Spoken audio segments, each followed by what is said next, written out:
Bonsoir. Je vais vous parler ce soir, enfin il est 11h30 du soir, en ce mardi 16 août 2016, des rapports entre les mots et les choses, les observations et les commentaires.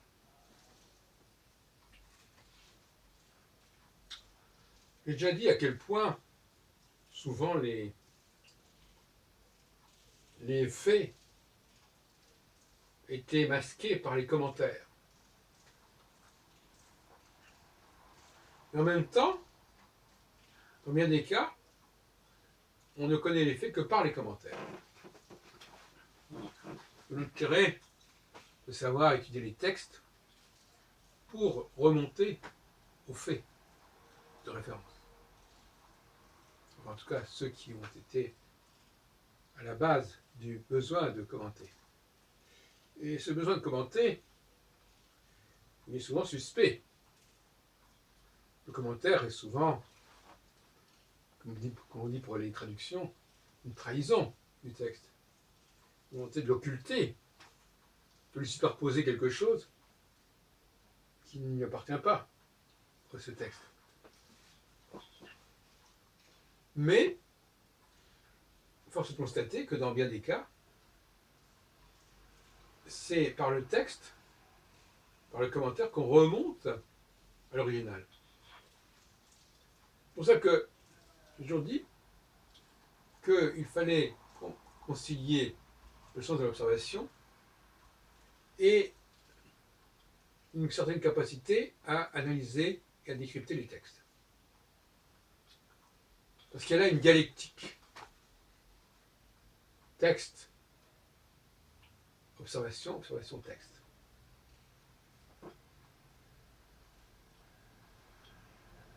C'est pour ça que je suis à la fois historien des textes et à la fois un observateur du monde qui tient à ce que les choses que l'on voit ne soient pas constamment niées, relativisées, dénaturées par le discours. Mais il importe d'être à la hauteur du discours, d'être capable de le faire parler, ce discours, à la fois parce que ce discours peut nous égarer, et aussi parce qu'il peut nous guider.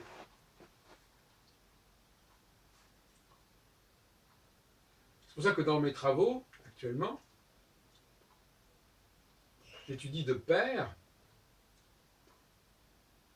les faits observés, observables, visuels, visibles, et les discours sur ces faits.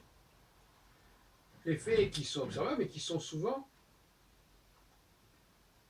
perdus, oubliés, ou plus exactement, qui sont passés à la trappe de la subconscience. C'est-à-dire qui se perpétuent, mais qui se perpétuent au niveau de la subconscience. Alors que le discours, pour moi, c'est de la surconscience. Je fais une petite pause pour dire que il y a des gens qui veulent toujours plaquer une explication, un commentaire sur les faits. Soi-disant pour les éclairer, à mon avis, surtout pour les obscurcir. Comme si, comme on dit, les faits ne parlaient pas d'eux-mêmes. Alors on se lance dans de longues explications pour expliquer que les faits sont ce qu'ils sont, mais qu'ils ne devraient pas être ce qu'ils sont. Comme les femmes, bon, c'est vrai, on observe que les femmes n'ont pas le même rôle, le même statut dans l'histoire, mais ces faits peuvent s'expliquer. Et alors si on peut les expliquer, ils sont déjà moins des faits, soi-disant. Ils sont l'objet de discussions. Et moi j'ai toujours pensé qu'il y a des choses qui sont tellement évidentes, qui sont tellement marquantes, visuellement, qu'on ne peut pas ne pas percevoir et apercevoir, que les explications n'y changent rien. Ils ne peuvent rien y changer. Mais méfions-nous de ceux-là qui, justement, demandent des explications, veulent comprendre, veulent, en expliquant, ils veulent, en quelque sorte, minimiser l'impact du fait en question, le relativiser, voire même le dénigrer ou le nier. Le nier parce qu'il serait de l'ordre d'une sorte de contingence.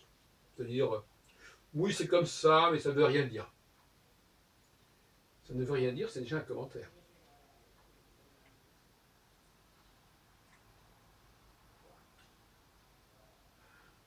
Donc, c'est un système de défense qui vise à minimiser certains faits qu'on aimerait bien ne pas voir monter en épingle et qu'on aimerait bien considérer comme correspondant à une réalité passagère, temporaire, qui ne saurait durer indéfiniment. Alors, je reviens à cet argument qui fait que nous avons besoin justement de tous ces commentaires, tous ces discours, toutes ces narrations, comme dit Garfinkel, cette façon de raconter les choses, de donner une certaine version des choses, le accounting. Et par exemple, les écritures, qui sont des textes, effectivement, si on les analyse, peuvent nous révéler des faits oubliés, occultés, si on a une approche critique de ces textes. C'est un peu ma démarche par rapport aux textes religieux, aux écritures. Ça veut dire que je les prends au deuxième degré, en fait. Je cherche des perles, je cherche des indices qui pourraient permettre de remonter à la source. Mais bien entendu, les textes, les faits, les textes ne sont pas une fin en soi, pour moi. Ce ne sont que des moyens de remonter aux faits. Et l'historien,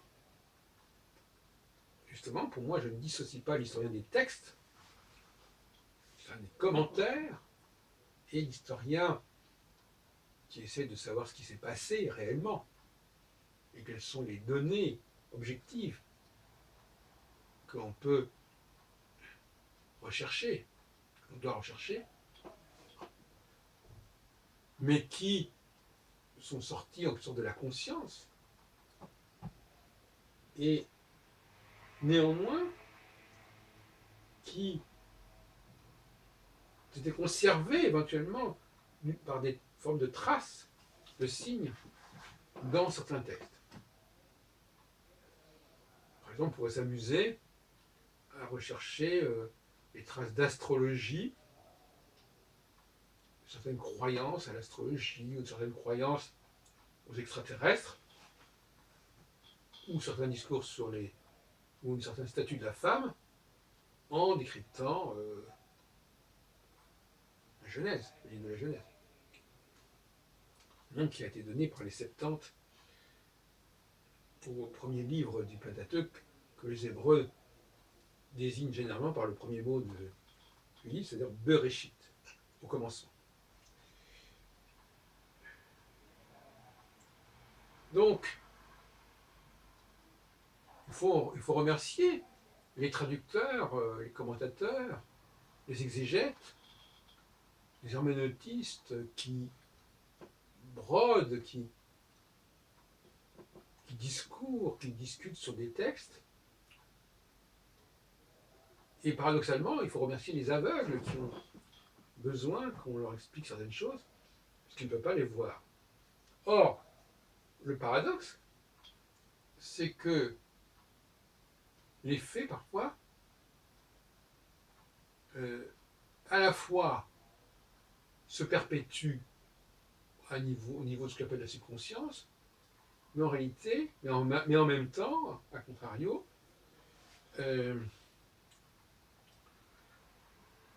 sont sortis de la conscience. Et on ne peut les retrouver, par certains cas, soit en observant le monde, parce que le monde n'a pas changé, même si les discours ont changé, soit en étudiant des textes qui permettent de savoir quels sont des faits qui auraient pu éventuellement disparaître. Parce que le fait peut à la fois disparaître complètement, si on peut dire, en tant que fait, et en même temps, il peut avoir été aspiré par le trou noir, en quelque sorte, de la subconscience. Donc, ce que j'ai voulu montrer dans cette causerie, c'est que l'historien doit allier de façon complémentaire l'observation des faits actuels, qui sont souvent la perpétuation de faits très anciens, et c'est quand même la meilleure solution. Par exemple, les femmes, ça existe aujourd'hui. Les gens entre les hommes et les femmes, elles existent, elles s'observent. Et elle n'est pas nouvelle, mais elle continue à s'observer. On ne peut donc pas ignorer les faits actuels. Mais en même temps, il y a parfois des faits qui sont moins observables, mais dont on peut affirmer qu'ils ont existé parce qu'il y a des traces, il y a des textes qui ont conservé une forme d'imprégnation. C'est pourquoi, en ce qui me concerne, je suis assez fier d'avoir mené une carrière d'historien des textes, quelqu'un qui est capable de décrypter, de compléter les textes, d'en montrer les carences, les lacunes, mais aussi savoir les faire parler, ces textes, et en même temps, qui observe le monde et qui ne se laisse pas égarer,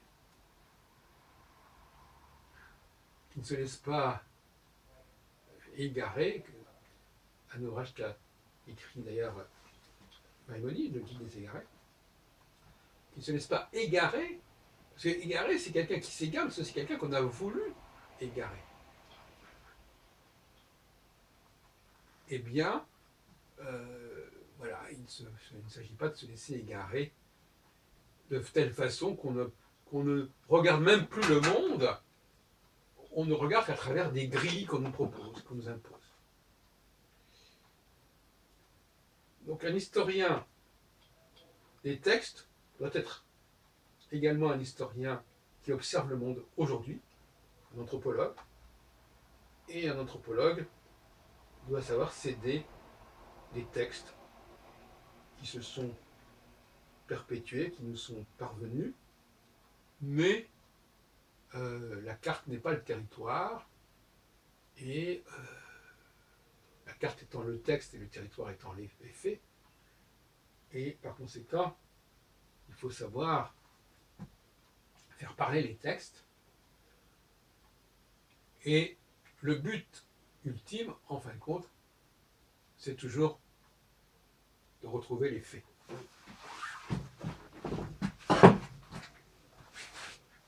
De les reconstituer, de les restaurer.